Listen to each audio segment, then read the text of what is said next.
What's going on? My name's Kai. This is the Hoverair X1 Pro.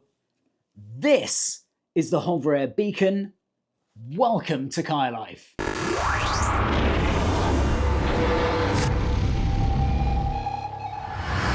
Yes, welcome back and welcome on into another video detailing my brand new toy, the Hoverair X1 Pro. Now I'm back not only to show you a little bit more information about the Hoverair X1 Pro drone itself, but also about the beacon, the accompanying bit of hardware which communicates with this, and to show you a little bit more about what this can do, what it can't do, and how you might use this creatively, but also the limitations in this device. Now, if you haven't already, please do drop a like, click that subscribe button if you want to see when I drop more content, not just about the Hoverair X1 Pro, but other bits of tech. And when I'm out on the bike using this, when I'm out for runs, hit that bell notification too, because you know that will give you a notification and a heads up for when more content drops here on the channel. Okay, now I thought I would get a little collection of the things that I got when I bought the Hoverair X1 Pro. Obviously, I got this as a pre-order via Indiegogo rather than just on general release. And I bought the cycling combo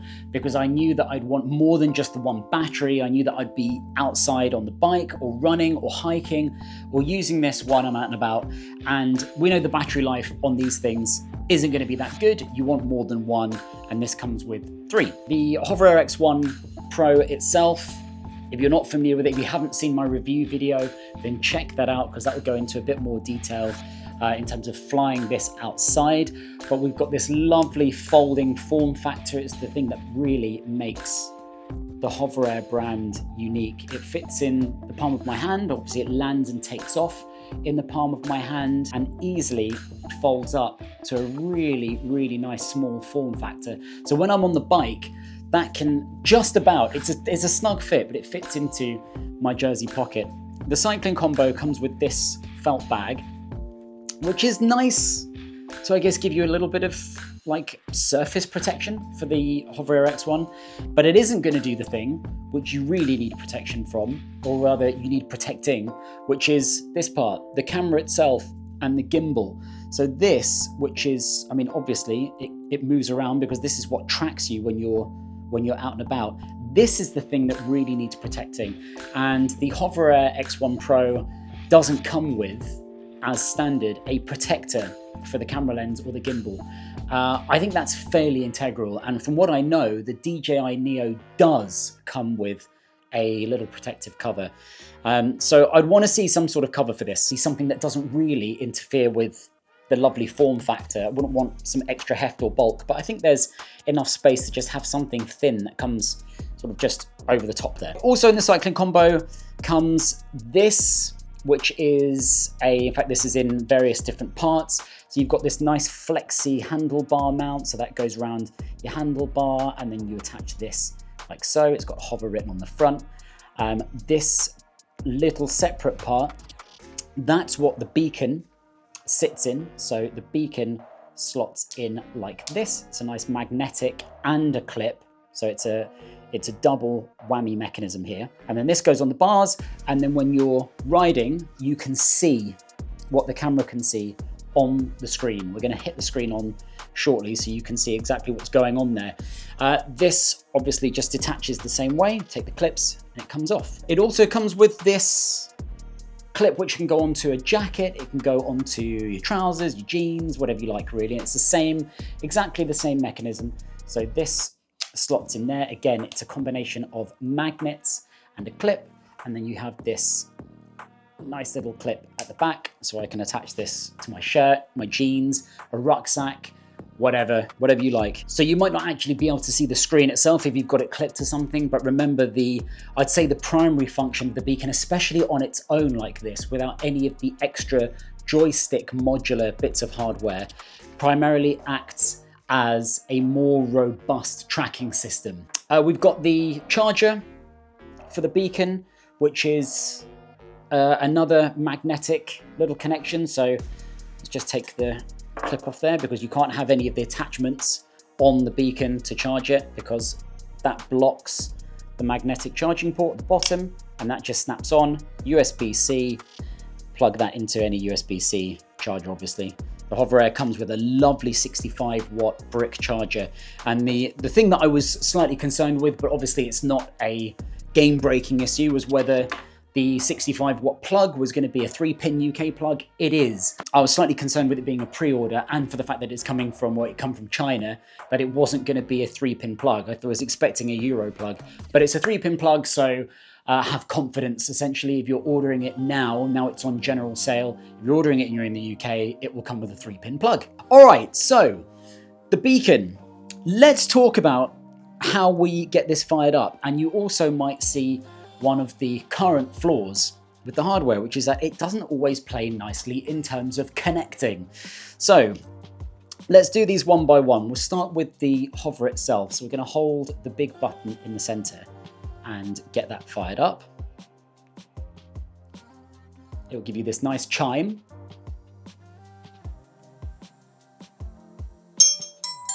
Okay, and then it fires up. It will tell you the current mode that the hover is in. I'm going to set the hover down to the side. I'm going to hold this power button on the side of the hover until you feel a vibration. And then you get that same musical chime as a startup noise. So there we go. I had the little vibration and then that same chime. And once we're here, it gives you the option to connect. So let's hope this happens first time, because this is hit and miss. I'm not going to lie. So I'm going to hit connect and it says searching. And you'll get a confirmation on both devices here. So there we go. It can see my hover. So I'm going to click connect. It says connecting. That was from the drone. And I'll know that this is connected because it will show a preview of what the camera on the drone can see. And there we go. We're connected. Good. Okay, I'm going to say straight out the gate, that doesn't always happen. Quite often, I'd say maybe 50% of the time, it just won't be able to connect to it. And then a random order of switching this off, and then putting this on first, or this on first, and then it will reconnect. That definitely has happened more than a few times. But as you can see, that is now showing a live preview of what the camera can see. What I can do is I can start recording what the drone can see by hitting the record button on the beacon. Now, I don't know how useful that is. In all honesty, I don't know how useful that is, because I can't get the drone to take off using the beacon. And this is where maybe having the additional hardware with the joysticks comes into its own. I hit record, so now you get a timer, and you'll see that the light on the drone has now gone red on the front, which indicates that it's recording. And that will show me, continue to show me a live feed here of what the drone can see. And this is all well and good, but obviously the drone is not in flight. If I want to set the drone in flight, I still need to manually do it from the hover itself. So let's do that now. I'm going to just set the beacon down. I'm going to press the big button here. It's set to hover. I'm indoors. I'm not going to get it to do a follow or, heaven forbid, a bird's eye, because it will crash into the ceiling. But I'm going to just set this at eye level. Continue. Hover. Okay. And up goes the drone. And now you can see, I don't know how loud this is on the microphone, but you can see what the drone can see. I'm moving to the side, obviously in this mode. It's going to just stay in place, but it'll track where I move. And I can bring this back. Obviously, I just need to put my hand underneath the drone.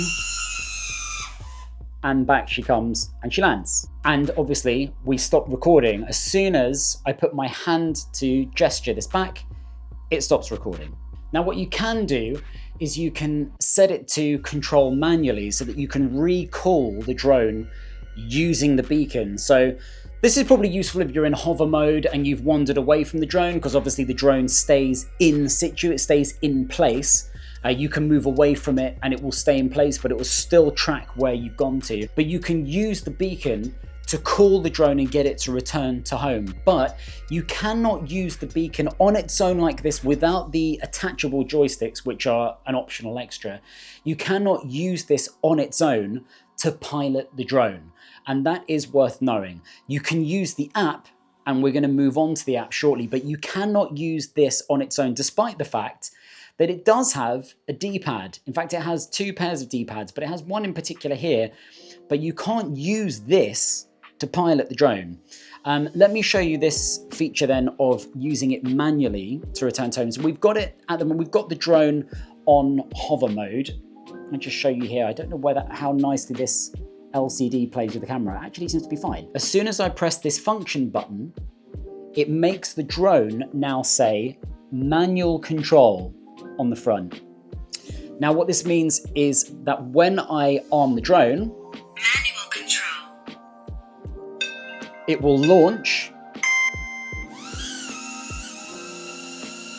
But now it's not in any particular mode. It's not in hover. It's not going to track me now as I move. It's just staying in one place. But I can't get this to move with the beacon itself. What I can do is, now it's in manual control mode, is I can hold the function button to get it to return to home. There we go. It now says returning on the screen. And what you'll see is that the drone slowly comes back towards me. And now it's close enough for me to hold out my hand, and it lands back in my hand. So it's interesting because that's a cool feature. It's a cool feature that in manual mode, I can use the beacon to get it to return to home. But I can't use the beacon to control the drone itself, and I can't use the beacon to get it to change flight mode mid-flight. So I'm going to bring this back out of manual control mode. So what I need to do is swipe from right to left on the screen, and that now disarms manual mode. So as you can see, it now says hover once again on the screen. And what it shows me here from swiping from right to left is a screen that will give me all of the autonomous modes on the drone. So you've got hover, and I can switch between these, zoom out, and if I click go, zoom out, it will arm that mode on the drone. Now, again, useful, but is it useful without the ability to be able to then get this to launch? I don't know. And the reason I say that is because I still need to physically press the launch button, the big button on the drone, to get it to take off. So I can swipe along here, follow, I can do the orbit, I can do the bird's eye, the dolly track, and the side track. I can select all of these and press go. side track, And it will arm it. If I press preview, it will just show me again what the camera can see. But from here, I can't get the drone to take off without actually pressing it. Now, my point is that that's really no more useful than me just changing mode hover, dolly track, from the drone itself. bird eye, orbit, follow. It doesn't really make a whole lot of sense. Plus, if I want to change the specific settings, so if you have a look at the hover drone itself here, it says follow and it's on close and flat. Now, if I want to change the trajectory and the distance, I need to do that either from here or via the app. And by doing that, if I hold long press this left arrow, you'll see that it starts to blink on the display. And so it now says that flat is blinking, and I can select between flat, low, and high. And then I just press the middle button, and that puts that in place. So now it will change the trajectory, and it will change the flight path and the behavior of the drone once it's in the air. But as I say, with the beacon, I can select between these modes, and I can Sidetrack. I can get it to confirm on the drone, but I still need to get it to take off with my finger. It's also worth saying that all of the swiping is then disabled on the beacon once it's flying. Now, I can either put my hand out to get it, or like I say, I can long press the function button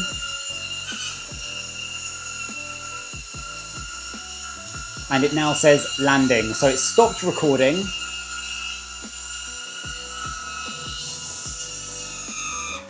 And I can get it with my hand. So there are certainly limitations. It's well worth saying with the Beacon that Hoverair promote this as a more accurate precision tracking device. And I would lean more towards that if you're getting the Beacon on its own. Now, if you're getting the attachable modular joysticks, that makes it more towards manual flying. You can definitely fly manually as you can with the app if you've got the attachable joysticks.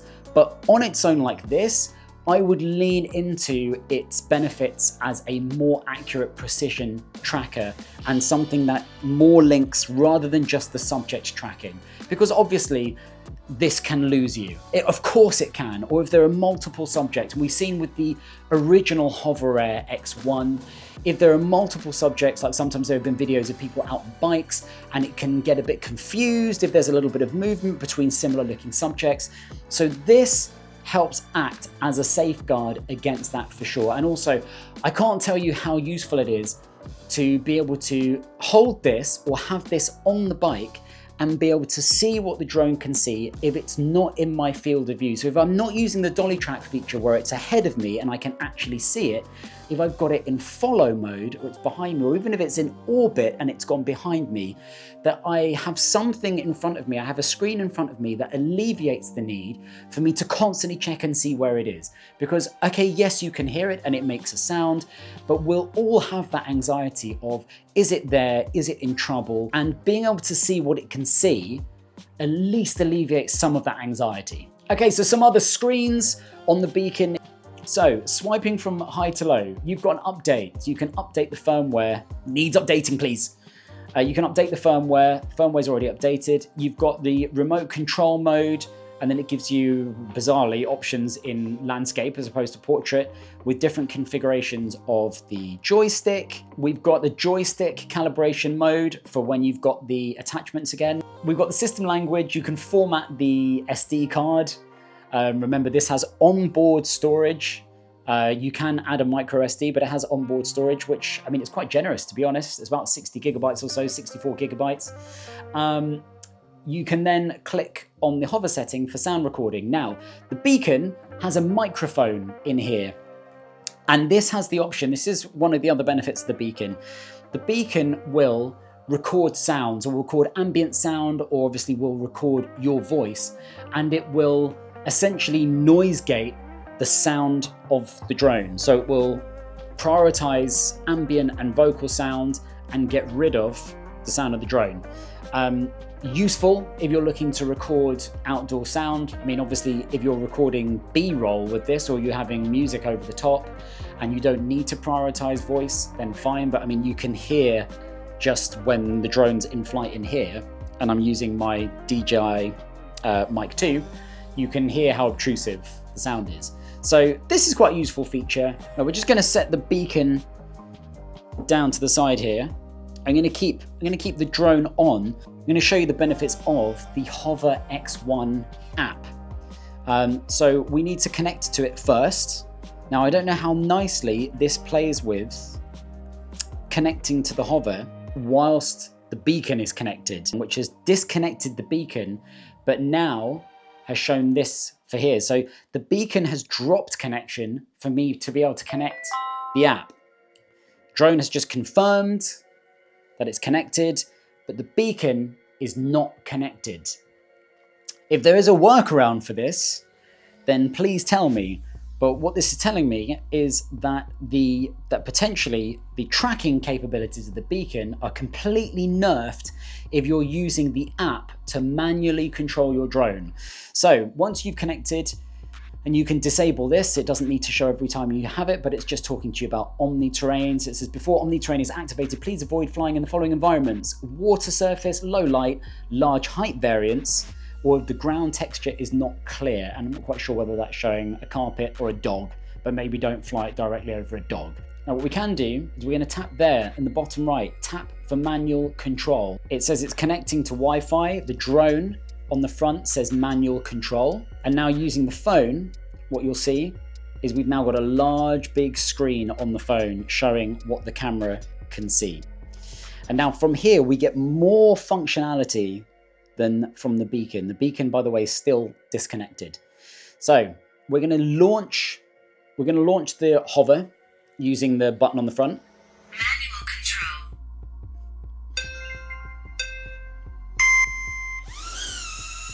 Up goes the drone. Now, using this, I can make the drone move to my right, to my left. I can make it go backwards. I can make it go forwards. With this, I can make it go higher. I can bring it down. So you get a lot of functionality with the phone app. Interestingly, what it's not doing straight out the gate is recording. So I can select this here, and now the red light is on the drone, and I know that I'm recording. It will also tell me the battery status of the drone in the top right. And as I say, so I can get it to move left and right here. I can get it to move up and down. And then I can click return if it's not close enough for me to use my hands. So in fact, let's get it to move a bit further away, just to give this, in fact, nope, that's not what I meant to do at all. Get it to move towards you guys.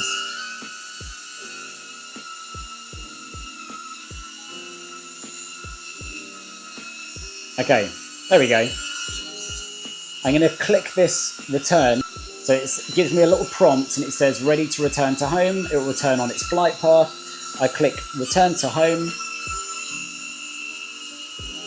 And now the drone comes towards me. Nice and close, nice and close. Hand underneath. And we're good. Connecting the app seems to disable the connection of the beacon to the drone itself. Not so great, because if you're using the so-called HoverLink precision tracking element of the beacon, I don't know if it's completely nerfed by the fact that it loses connection to the drone. I'd say almost certainly yes. So the app is really useful in that sense. You get full manual control. You don't necessarily record until you're in position, which is quite cool as well. So you can have it as high as you want it or as far as you want it before you hit record, as opposed to when you're setting it off automatically, where it will just be recording from as soon as it takes off and leaves your hand. The other cool thing with the app is up here in the corner, you can see that you can change the exposure, you can change the ISO and the shutter speed. And remember, you can attach ND filters. With the cycling combo, ND filters come with the drone, but it's really nice to be able to change the exposure settings on the fly. This is the kind of thing that I'd want to see on the beacon. I want to be able to see this kind of thing happen on the beacon. The other things that you can change using the app, having a look at these menus. So you can shoot in normal, you can shoot in slow-mo, you can choose to shoot in 1080p or in 4K. That frame rate can be changed from 24 frames per second to 60 frames per second, depending on whether you want something that leans towards a more cinematic look or that smoother look. You can also change the safety settings in here, which is quite useful. So it says here the hover's behavior after losing connection with the beacon specifically, and it gives you the option between hover or returning to home. And that's actually quite a crucial one. So if it loses connection to the beacon, or if it loses tracking of you when you're out, it will by default stay in place. You can also change the joystick speed so that the drone doesn't move too aggressively in any one direction. So you can do that from either axis, the X-axis or the Y-axis. And you can also change the pitch speed and the rotational speed. It's also worth pointing out that you can use these virtual joysticks anywhere on the screen and simultaneously for up and down and left and right. So super tactile. You wouldn't use your index fingers like this. Obviously you use your thumbs. But again, it's a good way to mitigate if you don't have the joystick attachments for the beacon.